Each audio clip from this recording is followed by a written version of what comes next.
परिवर्तन news live, बातमी अशी जी व्यवस्था बदलेल। सोलापूर जिल्ह्यातील जेऊर ग्रामीण रुग्णालयातील कथित अनियमिततेचा धक्कादायक प्रकार समोर येतोय।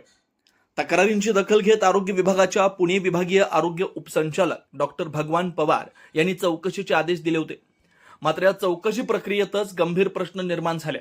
नेमकं काय आहे प्रकरण, पाहूया आमचा हा विशेष रिपोर्ट। जेऊर ग्रामीण रुग्णालयाबाबत सामाजिक कार्यकर्ते ज्ञानदेव काकडे यांच्या विविध तक्रारी प्राप्त झाल्यानंतर आरोग्य उपसंचालक डॉक्टर भगवान पवार यांनी डॉक्टर वर्षा डोईफोडे, जिल्हा शल्य चिकित्सक सोलापूर यांना स्वतः चौकशी करण्याचे स्पष्ट आदेश दिले होते।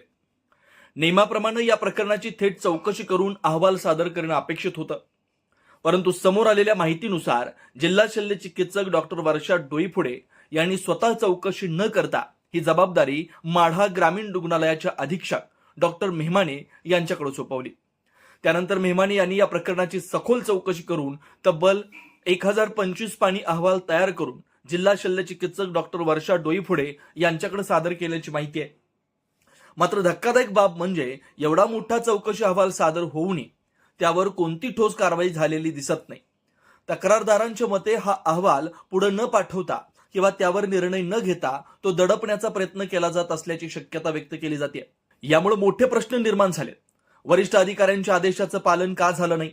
1025 पानी चौकशी अहवालात नेमकं काय नमूद आहे आणि त्या अहवालावर कारवाई का होत नाही?